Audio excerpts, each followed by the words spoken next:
यदि किसने बड़े घोर पाप कर दिए हों और 7 दिन तक सप्ताह पर्यंत इस कथा को श्रवण कर ले तो इस भागवत की महिमा से वो निष्पाप हो जाता है। ये जो भागवत है ये मानवाः पापकृतस्तु सर्वदा सदा दुराचाररता विमार्गगाः क्रोधाग्निदग्धाश्च कुटिलशकामिनः सप्ताह यज्ञेन कलौ पुनन्ति ते। छोटी छोटी बात में लोग क्रोध कर देते हैं।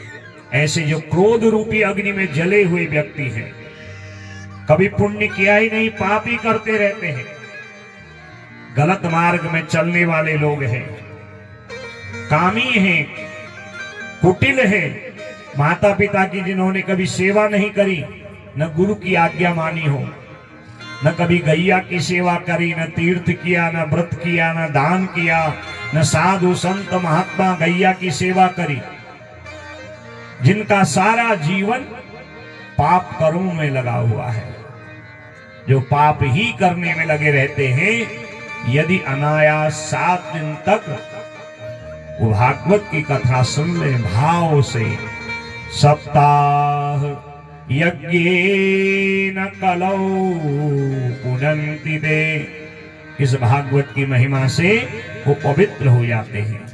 ये भागवत कथा तो प्रेत योनि से भी मुक्त करती है। कहा कि एक ब्राह्मण का बेटा प्रेत बन गया था, जिसका नाम था धुंधकारी। जैसा नाम वैसे दोष है। जिसके भय से पिता घर छोड़ के चले गए, भैया भाग गए, मां ने कुएं में कूद के आत्महत्या कर ली और बाद में 5 वेश्याओं ने मार मार के उसके जो है प्राण ले लिए। तो ऐसा पापी जब प्रेत बना, एक दिन भागवत की कथा क्या सुन ली, महाराज विष्णु पार्षद बन के बैकुंठ चला गया। ऐसी अलौकिक महिमा है इस भागवत की। तब जो है कहते हैं कि आत्मदेव पुरे तस्मिन् सर्ववेद विशारदः तुंगभद्रा तटे पूर्वं मभूत पत्तनमनुत्तमम्। तुंगभद्रा नदी दक्षिण भारत में बहती है। वहां उस तुंगभद्रा नदी के किनारे एक गांव है। वहां आत्मदेव नाम के एक विद्वान ब्राह्मण है। वेदों का स्वाध्याय यज्ञ आदि करके भिक्षा करके अपने घर का जो है रह गुजर करते हैं, घर चलाते हैं। धन अन्न की कमी नहीं है। एक दिन ब्याह हुआ और एक ब्राह्मण की कन्या मिली और बड़ा उटपटांग नाम है धुंधुली। जैसा नाम बस वैसे ही रोज दिन रात घर में कलह करती। धुंधुली किसे कहते हैं? जो न पति की माने, केवल खाना पीना करे, मानव तन प्राप्त करके न भजन करे, व्यर्थ की वार्तालाप में समय बितावे, अपनी कम दुनिया की यादें सुनावे, वही धुंधुली है।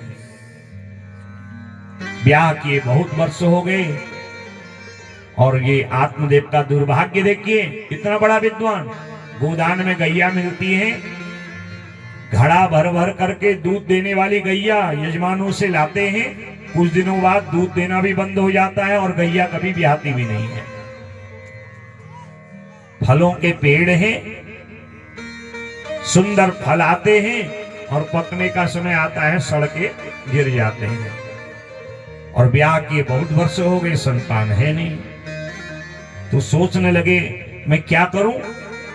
धिग्जीवितं प्रजाहीनं धिग्रहं च प्रजाविना धिग्धनं चानपत्यस्य धिक्कुलं संततिम बिना। गृहस्थ व्यक्ति संतान के लिए वंश बढ़ाने के लिए करता है, और जब संतान ही न हो तो उस गृहस्थ का आनंद कैसे बढ़ेगा। मेरा जीवन सारा धिक्कारमय हो गया। चलो संतान नहीं, पत्नी ही अच्छी होती। एक कहो 10 सुनावे।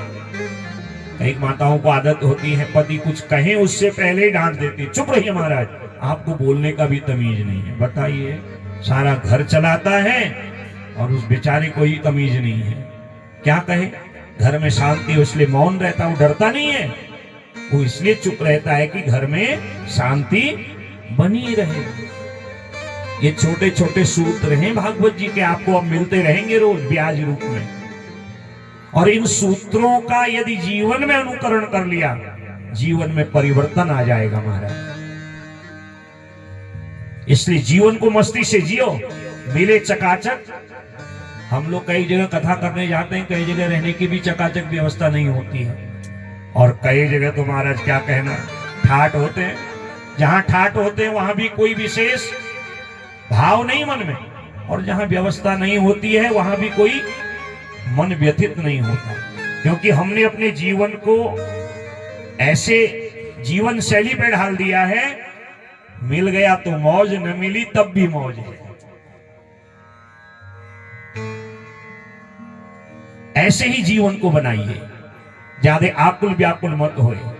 और यदि जीवन को जीना है तो ये छोटे छोटे सूत्र जो भागवत के हैं इनको अपनाइए जीवन में। जीवन में परिवर्तन आ जाएगा, अपने आप भगवान की भक्ति में मन लगेगा। तो आज जो है सोचने लगे क्या करो, न पत्नी सीधी बात करती है, न घर में संतान है, इतना धन संपत्ति क्या करूंगा। तो इसलिए मैं आज अपना शरीर समाप्त कर देता हूं। सरोवर के किनारे गए, बस डुबकी लगाने को तैयार थे, सामने से महात्मा आ गए। बाबा जी आगे, सीताराम जी क्या कर रहे हो पंडित जी। कुछ नहीं महाराज, ब्याह हुआ, संतान नहीं दो। बाबा जी कहने लगे, अरे बता मूर्ख, ये मानव तन मिला है, संतान नहीं है तो क्या प्राण छोड़ देगा। और मैं क्या देख रहा हूं, श्रृणु विप्रमयातेद्य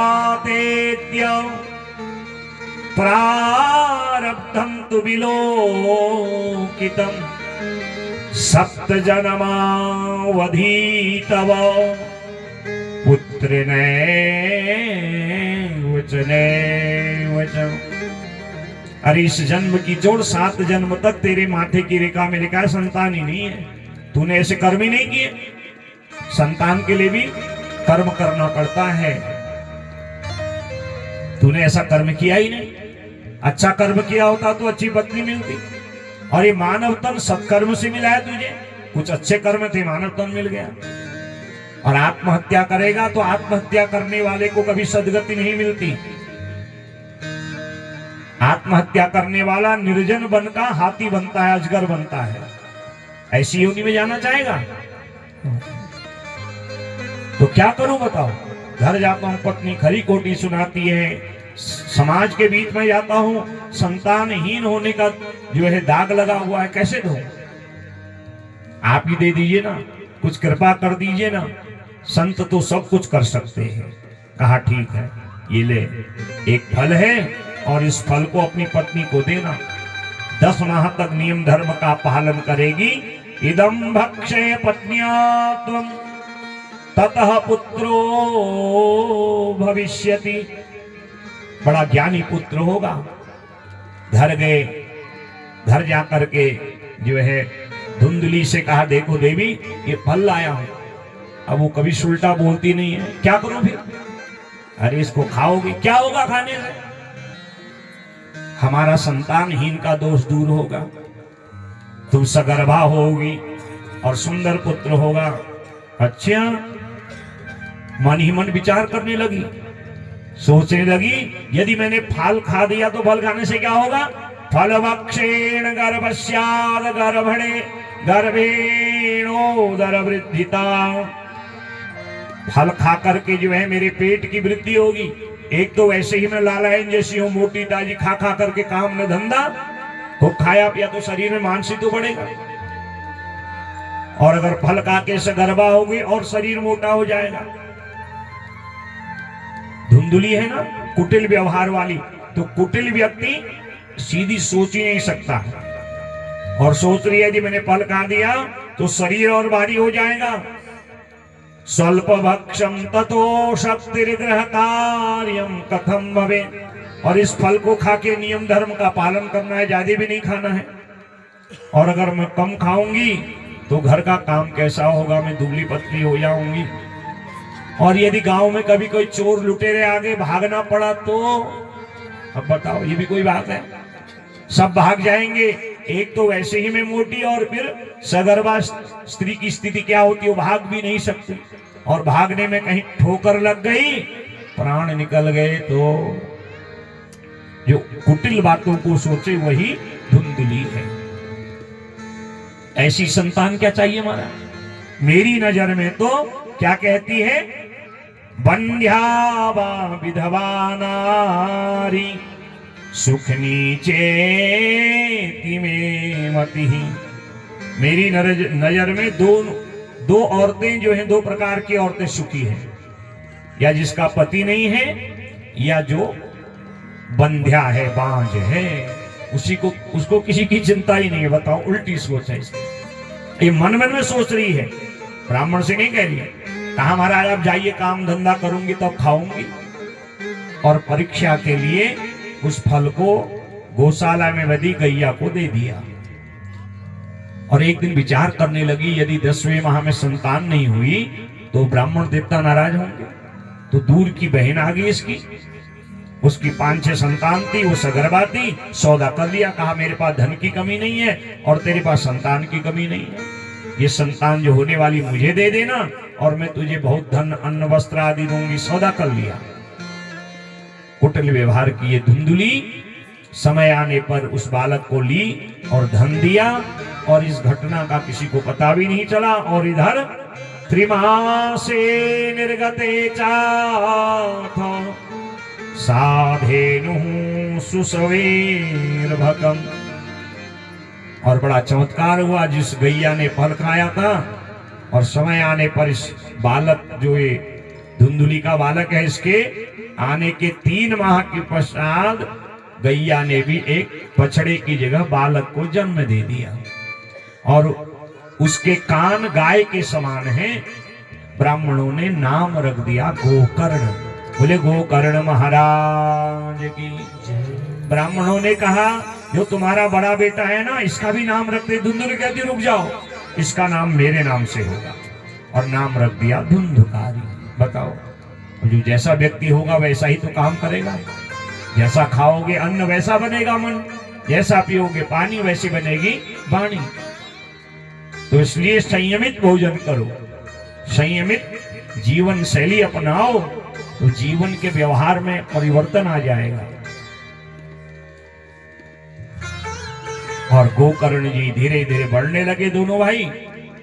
और 3 वर्ष में चूड़ाकर्ण, 5 वर्ष में कर्णवेद, और ब्राह्मण के लिए नियम है 8वें वर्ष में यज्ञोपवीत संस्कार कर देना चाहिए।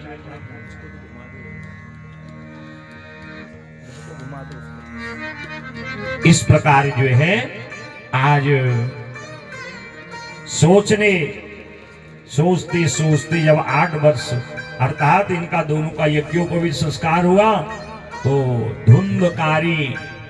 धुंधकारी नाम जैसा है, सारे दुर्गुण इसके अंदर। मदिरा ये पीवे, जुआ ये खेले, सट्टेबाजी ये करे, उल्टे सीधे जितने धंधे सब धुंधकारी के। और जितने दुनिया के गुण हैं वो सारे गुण जो हैं आज गोकर्ण के अंदर। पिताजी ने वेद पढ़ाया, शास्त्र पढ़ाया, नियम संयम का पालन कराया महाराज, सारी विद्या को कंठस्थ कर लिया। और एक समय पर गोकर्ण पंडितो ज्ञानी धुंधुकारी महाखलः। गोकर्ण ज्ञानी बने और धुंधकारी बड़ा दुष्ट बना। और इतना दुष्ट बना, उल्टे सीधे काम करता था। एक दिन पिताजी को, और एक दिन पिताजी ने विचार किया कि मैंने कौन सा ऐसा पाप कर्म किया होगा। वो महात्मा ने ठीक ही कहा था, जिस संतान के लिए इतना आकुल व्याकुल हो रहा है ना, तेरी तो 7 जन्म तक संतान नहीं है, क्या चाहिए तुझे संतान बता। सही कहा था उन्होंने। जब मैं निकलता था लोग कहते थे आइए विद्वान ब्राह्मण देवता आइए आत्मदेव जी, और अब निकलता हूं लोग कहते हैं जुआरी का बाप आ गया, शराबी का बाप आ गया। जितने सारे दुर्गुण हैं वो सब इस धुंधकारी में महाराज। अब तो समाज में उठना बैठना भी बंद हो गया। सोचने लगे मैंने कौन सा पाप कर्म कर दिया। एक दिन प्रातः काल स्नान संध्या से निवृत्त हुए, आंगन में बैठे हैं, आंख से आंसू हैं, हाथ सर पर लगाया है। इतने में गोकर्ण जी अपनी संध्या पूजा करके आए। गायत्री के बड़े उपासक हैं, सूर्य के उपासक हैं। पिताजी को आकुल व्याकुल रोते हुए जब देखा, समझ गए सब बड़े भाई के पाप कर्मों का परिणाम है। इसने पिता का जीना हराम कर दिया। धुंधकारी महाखलह। पिताजी को 3 श्लोकों में शास्त्र का सार बताया। इसी को गोकर्ण गीता कहा जाता है। कहा पिताजी इतने बड़े विद्वान होके क्यों ज्ञान शून्य हो रहे हो। ये सब कर्म का भोग है। देहे स्तिमान सुरधिरे धीमतिम त्यजत्वं जाया सुतादिषु सदा ममता विमुञ्च पश्यानि संजगदिदं क्षणभङ्गनिष्ठं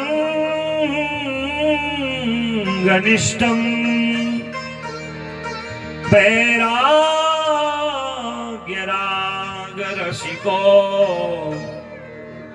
भवभक्तिनिष्ठः।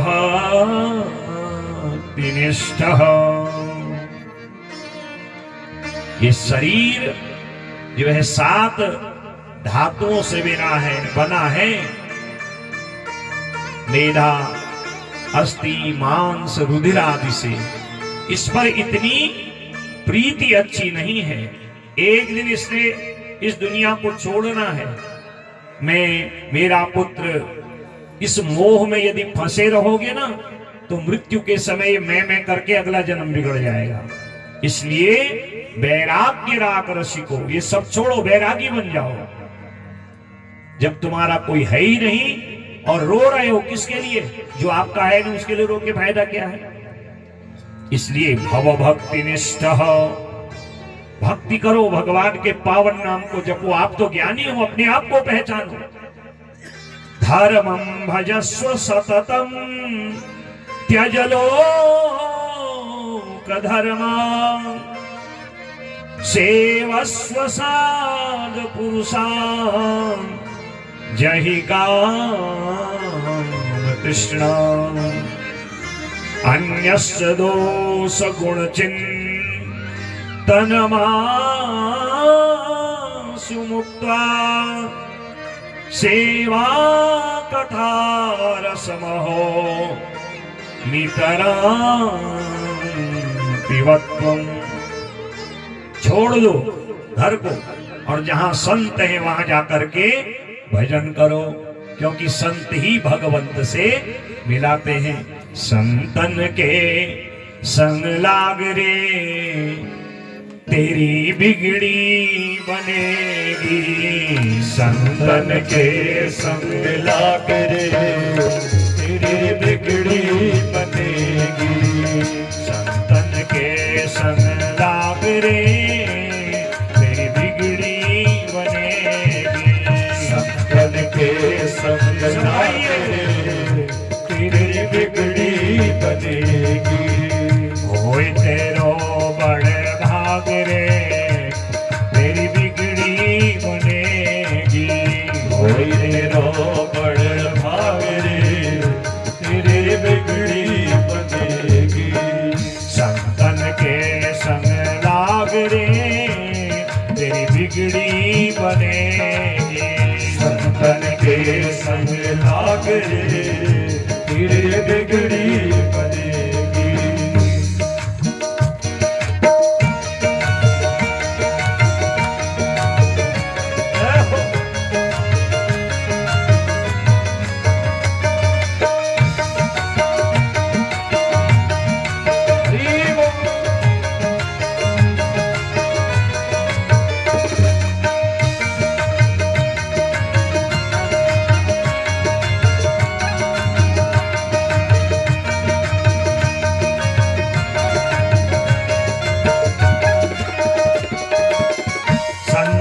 संग करी पुण्य कमाई, संतन संग करी पुण्य कमाई, संतन संग करी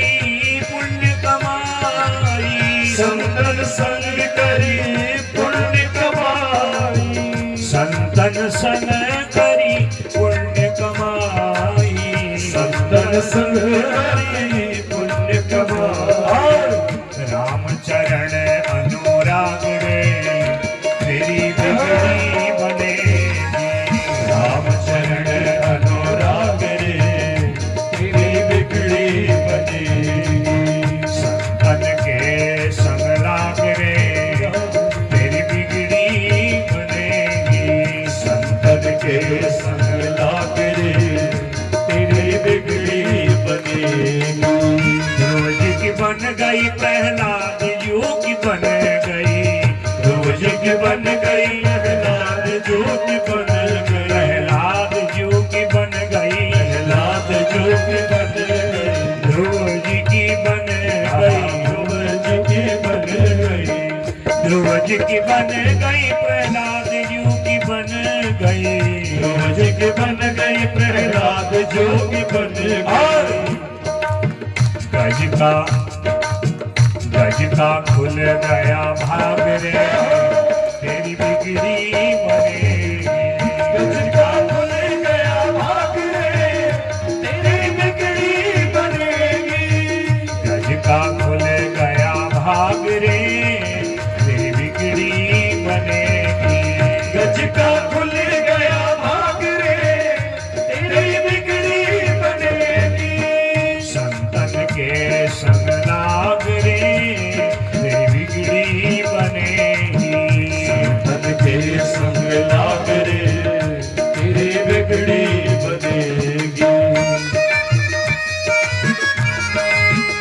श्री राधे मस्ती में भाव में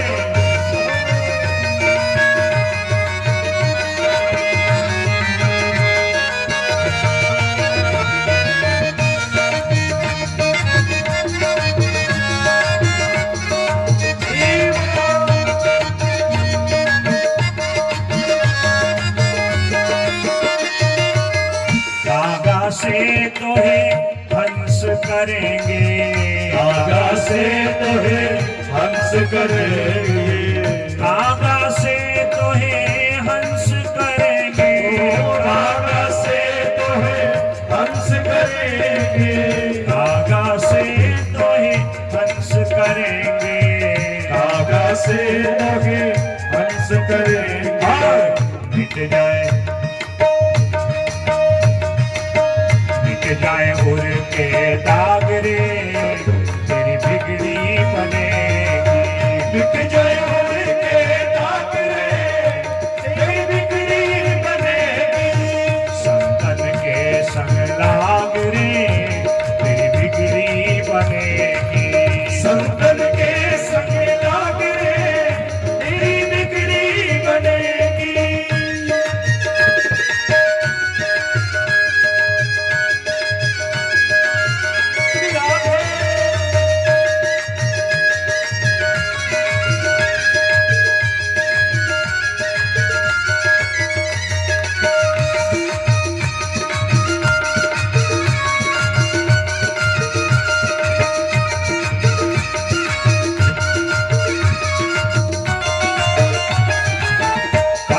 कबीर सुनो भय साधो, कहत कबीर सुनो भय साधो, कहत कबीर सुनो भय साधो, कहत कबीर सुनो भय साधो,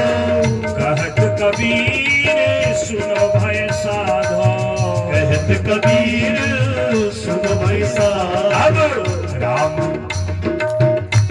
अब राम भगत में लाग रे, तेरी बिगड़ी बनेगी।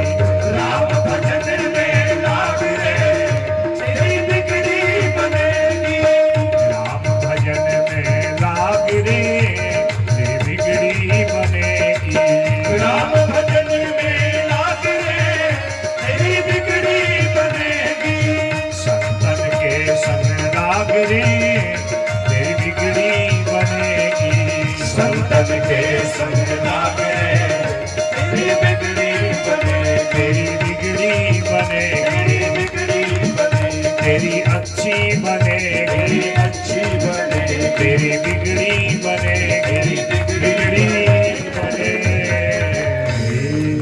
बोले गोकर्ण जी महाराज की जय जय श्री राम। सेवा कथा रसमहो नितराम पिबत्वम। बड़ी सुंदर बात गोकर्ण महाराज जी कहते, पिताजी मैं तेरा ये दुनियादारी छोड़ो, जिससे क्लेश है उस क्लेश की निवृत्ति के लिए उसे ही छोड़ दो। शरीर में कोई रोग लग जाता है, डॉक्टर कहता है अगर इस अंग को नहीं काटोगे तो रोग बढ़ जाएगा। वो अंग कितना ही प्यारा क्यों न हो, उसको काट के फेंकना पड़ता है ताकि सारा जीवन सुखमय हो। इसलिए छोड़ दीजिए। और 60 की वर्ष अवस्था पार कर लिए, कब तक घर में रहोगे। मैं तेरा ये सब कहते हुए गधे की तरह जीवन भर बोझ उठाया और अंत में जो है रोना रोना पड़ा। फायदा क्या है। इसलिए सेवा कथा, सेवा करो और भगवान की कथा को सुनो, संकीर्तन करो। और ये सब कहाँ मिलेगा, संतों के पास मिलेगा, क्योंकि संत ही भगवंत तक पहुंचाने का काम करता है। गोकर्ण जी की इस बातों से आज आत्मदेव को ज्ञान हो गया। देखिए आत्मदेव कौन है, हम आप सब आत्मदेव हैं। यहाँ आत्मा है ना, वो क्या है, ईश्वर अंश जीव अविनाशी। उस अविनाशी का हम अंश हैं, वो हमारा अंशी है। ये आत्मा जो है एक देवता है। बस बुद्धि रूपी हमें गोकर्ण की आवश्यकता है, जो हमें रास्ता बताए। यदि अज्ञान और मोह रूपी धुंधली धुंधकारी के चक्कर में पड़ोगे तो हमारा दुर्गति ही होगी। इसलिए जीवन में गोकर्ण जैसा संत मिल जावे तो जीवन की धारा ही बदल जाती है। छोड़ दिया घर, निकल गए जहां संत भजन करते, जो उस प्रसादी मिल जाती है उसको ग्रहण कर लेते, और ऐसे एक दिन दुनिया से चले गए। गोकर्ण ने देखा भाई कलह करता, घर छोड़ दिया और ये दुष्ट 5 वैश्याओं को ले आया। 5 वैश्याएं क्या है, ये 5 जो इंद्रियां हैं, इनमें जो दोष हैं वो वैश्या के हैं, क्योंकि वैश्या की कभी तृप्ति नहीं होती। ये 5 इंद्रियां, आंख नाक कान जीवा, ये सब अपनी ओर हमें खींच रही है।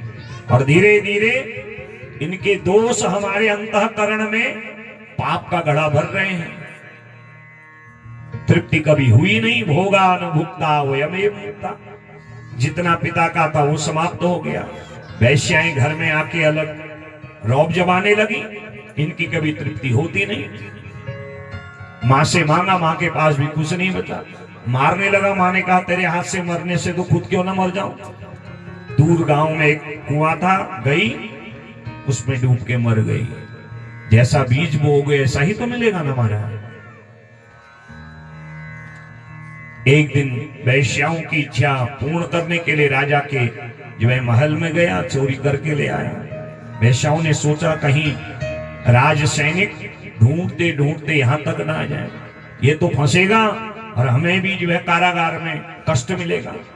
जब इसने खाया पिया, रात को जब ये सोया तो रस्सी से खाट में इसको बांध दिया और जलती लकड़ी से करी इसकी पिटाई। जैसा बीज बोया है वैसा ही परिणाम मिलने वाला है। और रोने लगा, जलती जो है लकड़ी के कोयले इसके मुंह में डाल दिए और ऐसे ही इसकी दुर्गति से मृत्यु हो गई। और यह प्रेत योनि में भटकने लगा। ब्राह्मण कुल में जन्म लेके न संध्या किया, न गायत्री की, न सूर्य की उपासना करी, न माता पिता की सेवा करी, तो प्रेत तो बनना ही था ना मारा। गोकर्ण जी को जब पता चला पिता का देह शांत हो गया, माता आत्महत्या कर दी, भाई की भी मृत्यु हो गई, तो उनके निमित्त सारे कर्म किए गया, आदि श्राद्ध किया। और एक दिन घर की याद आई, लौट के आए अपनी जो है पुरानी टूटी फूटी झोपड़ी में। गांव के लोगों ने देखा कि गोकर्ण तो बड़े ज्ञानी है, बड़ा सम्मान था उस समय संतों का। गोकर्ण जी को निमंत्रण दिया कि भोजन प्रसादी आज हमारे घर में, भोजन प्रसादी आज हमारे घर में। गोकर्ण जी ने कहा ठीक है, थोड़ा सा विश्राम कर लेता हूँ। गायत्री के उपासक थे, स्नान संध्या जब करने लगे, थोड़ी सी आंख लगने लगी तो सामने से सकन्वे सह सकृत हस्ती सकृष्य महिषो भवत् सकिद्रिन्द्र सकृतश्चाग्नि पुनश्च पुरुषो भवत्। कभी भेड़ के रूप में, कभी हाथी के रूप में, कभी गधा के रूप में, कभी कंकाल तंत्र के रूप में, अलग अलग आकृति को जब गोकर्ण जी ने देखा, कहा ये तो कोई प्रेत है और भटक रहा है। गायत्री के उपासकों को भूत प्रेत का भय नहीं होता। हाथ में गंगा जल लिया और छिड़का, कहा कौन भाई स्थिर हो जाओ, क्यों मुझे डराते हो। तब ये प्रेत कहता है मैं कोई और नहीं हूं, अहम भ्राता त्वदीयोस्मि धुंधुकारीति नामतः स्वकीयेनैव दोषेण ब्रह्मत्वं नाशितं मया। मैं तुझे डरा नहीं रहा, बल्कि अपना दुख व्यक्त कर रहा हूं अलग अलग रूपों में आके, क्योंकि मैं मनुष्य योनि का बड़ा दुश्मन रहा।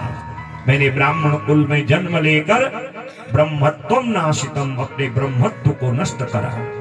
ब्राह्मण कुल में जन्म लिया, न समय पे उठा, न गायत्री जपी, न शिखा रखा, न टीका किया। हाँ, हम तो बड़े सनातनी हिंदू हैं। कहां से हुए महाराज? नारे लगाने से थोड़ी कोई हिंदू होता है। जो हमारा वेद मार्ग है, जो हमारी परंपरा है, जो कुल की रीति और मर्यादा है, उसके अनुसार भी जीवन शैली बनानी पड़ती है। ऐसे ही ब्राह्मण कुल में जन्म नहीं लिया है।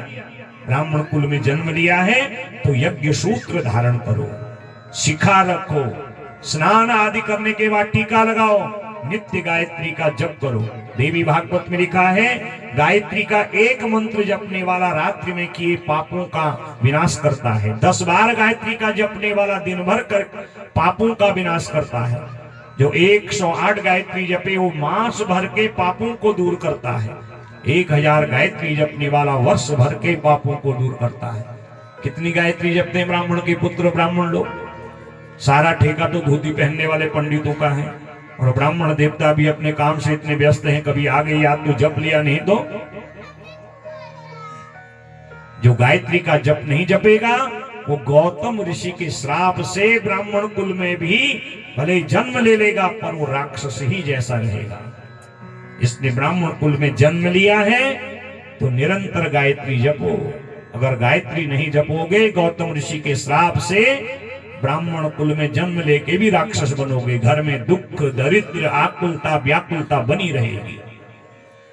गायत्री माने जो अपने जापक की गायत्रम त्रायते, जो अपने जापक को निष्पाप करती है, जो अपने जप करने वाले की रक्षा करती है, जो अपने जापक का निरंतर संरक्षण करती है, जो अपने जापक को ब्रह्म जो है ब्रह्मास्त्र के समान वरदान प्राप्त कराती है, वो गायत्री है, वो वेद माता गायत्री। तो मैंने न जप किया, ये धुंधुकारी कहता है, न संध्या करी, तो प्रेत तो बनना ही था ना। माता पिता को अलग पीड़ा प्रदान करी, माँ मेरे कारण मृत्यु को प्राप्त कर ली, पिता मेरे पाप के कारण भाग गए, तुम भी भाग गए, तो इसलिए मैं आज प्रेत बना। और तू तो बड़ा विद्वान है ना, अगर तू चाहे तो इस प्रेत योनि से मुक्त करने का कोई उपाय कर। रात भर गोकर्ण जी को नींद नहीं आई। प्रातः काल उठे, भोर होने से पहले, सूर्योदय से पहले स्नान संध्या के आए, आते हुए सूर्य के रथ को रोक लिया, क्योंकि सूर्य के बड़े भक्त हैं। तुभ्यम नमो जगत साक्षी ब्रूह में मुक्ति हेतुकम गोकर्ण स्तंभनम चक्रे सूर्य वेगस्य वै तदा। सूर्य का स्तंभन कर दिया, हमको स्थिर कर दिया। सूर्य कहते हैं अरे तू मेरा भक्त है, अगर मैं नहीं चलूंगा तो सृष्टि में प्रलय हो जाएगा, बता क्या करना है। कहा मेरा भाई प्रेत योनि में पड़ा हुआ है, मुक्ति के लिए आपसे प्रार्थना कर रहा हूं। तो कहते हैं यदि अपने भाई की मुक्ति चाहिए, एक सरल उपाय है तो विद्वान है। श्रीमद्भागवतान मुक्ति सप्ताह वाचनम गुरु। श्रीमद्भागवत महापुराण सप्ताह कथा अपने भाई को इन प्रकार से सुना दे तो मुक्ति हो जाएगी। इति सूर्य वचः श्रुत्वा, सूर्य भगवान को प्रणाम किया, गांव के समस्त लोगों को बुलाया, सुंदर मंडप बनाया और वहां बांस की अधिकता थी तो बांस का मंडप बना। एक 7 गांठ वाला बांस था। यह प्रेत ने देखा यदि मैं ऐसे बैठ के कथा सुनूंगा सब लोग भाग जाएंगे, इसलिए मुझे छिपना पड़ेगा। तो प्रेत वायु रूप में होता है, तो बांस अंदर से खोखला होता है, इसलिए यह प्रेत सप्त ग्रंथि युतम तत्रात् पश्यत कीचक मुच्चितम। 7 गांठ वाले एक बांस के छेद में प्रवेश कर गया।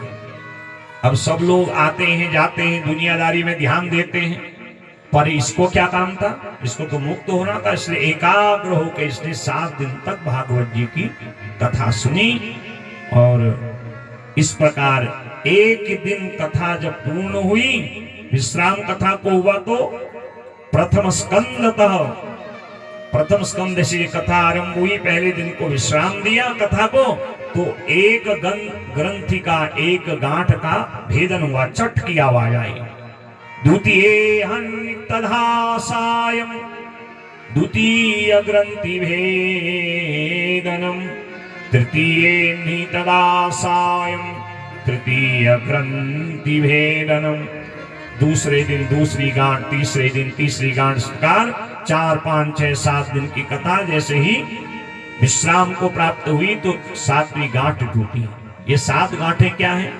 मोह, माया, मद, अहंकार, द्वेष, राग, अभिमान आदि क्रोध। ये 7 गांठें जब तक यहाँ आपने बांधी हैं, कितना ही दान करो, पुण्य करो, जप करो, कथा सुनो, मुक्ति मिलने वाली नहीं।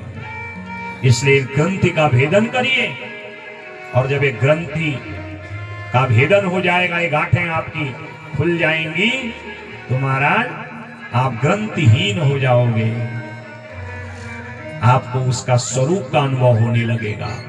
और ज्यों ही 7वें दिन की कथा को विश्राम हुआ, एक विमान आया, भगवान विष्णु के पार्षद आए, घंट घड़ियाल बजने लगे। दिव्य रूप धरो जात तुलसीदाम मंडितः, पीतवासा घनश्यामो मुकुटी कुंडलरान्वितः। इसने दिव्य भगवान विष्णु के पार्षदों का ऐसा भेष धारण किया। और विमान चलाने वाले कहते आओ बेटो महाराज आप बैकुंठ जाओगे, आपने भागवत को बड़े मनोभाव से सुना है। कहता है जरा रुको, जिसकी कृपा से मैं प्रेत योनि से मुक्त होकर विष्णु पार्षद बन गया, भागवत स्वरूप बन गया, पहले उनका तो धन्यवाद कर लो। पहला प्रणाम किया गोकर्ण को, दूसरा प्रणाम किया भागवत जी को। ननाम भ्रातरम सद्यो गोकर्ण में चाप्रवी, भागवत जी को प्रणाम किया। धन्या भागवती वार्ता प्रेत पीड़ा विनाशिनी। धन्य है भैया तुझे, धन्य है भागवत जी को जिसने मेरी इस पीड़ा का निवारण किया। बोले भागवत भगवान की जय, गोकर्ण जी महाराज की जय। और विमान में बैठा वैकुंठ हो गया। भागवत सुन के विमान आता है, पर विमान किनके लिए आता है? जिनको जाना होता है। विमान यहां भी आएगा, पर विमान वालों को पता है कि बैठ के जाने वाला कोई नहीं है। क्योंकि किसी को अपनी फसल का हिसाब लगाना है, किसी को फल का हिसाब लगाना है, नाती पोते की शादी, बेटा बेटी की शादी, ये दुनिया के चक्कर है ना।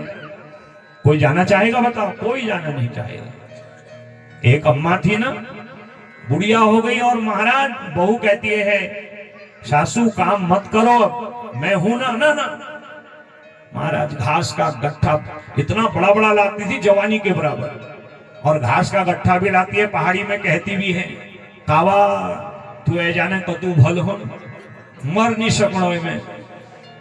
काल ने सोचा एक दिन ये रोज अम्मा मेरा जप करती है। पहुंच गए काल, यमराज जी अम्मा रो रोज पुकारती है, मैं आ गया। कौन? कहा मैं काल यमराज, क्या करने आया है? तुझे ले जाने आया हूं, तू ही तो कहती है रोज नहीं आ सकता है, रोज नहीं आ सकता है।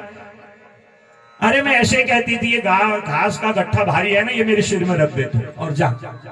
ऐसी स्थिति है। थोड़ी देर पत्नी से लड़ाई हुई, पति से लड़ाई, भाई से लड़ाई, पड़ोसी से लड़ाई, बेटा से लड़ाई। महाराज बैराग्य आ जाता है बाबा बनने को। उन्होंने कहा सीताराम बाबा जी बढ़िया है, मैं भी बाबा बन जाता हूँ। बाबा बनना इतना सरल है? अभी यहाँ से हरिद्वार पहुंचे नहीं, हरिद्वार की ट्रेन का इंतजार कर रहे हैं, घर की याद आ गई। अरे अपनी तो पत्नी, अपना ही तो बेटा है हमारा। ये क्या है? मरकट बैराग्य। मरकट माने बंदर। बंदर एक जगह पर शांत बैठ ही नहीं सकता, थोड़ी देर शांत रहेगा फिर अशांत। तो बैराग की जगाना है, मन का जगाइए। और भजन करना है, गृहस्थ में बैठ के भी भजन हो सकता है। ये थोड़ी की दुनियादारी छूटेगी तब भजन होगा, नहीं। दशरथ जी ने गृहस्थ में ही भजन किया, राम को प्राप्त किया। नंद यशोदा ने भजन किया, कृष्ण को प्राप्त किया। तो हमें कृष्ण राम नहीं, कम से कम भगवान का भजन करने वाली संतान तो मिल सकती है भजन के प्रभाव से। ये भजन का प्रभाव है, इसलिए विमान नहीं आता। विमान आता है उन लोगों के लिए जिनके मनोभाव भगवान में समर्पित हो जाते हैं, जिन्हें कुछ नहीं चाहिए। आप हमारे हैं, हम आपके हैं, आपके बिना हमारा और कोई नहीं। ऐसे लोगों के लिए विमान आता है। ऐसी यह भागवत कथा है जो ज्ञान वैराग्य को जगाती है, धुंधकारी जैसे प्रेत को तारती है।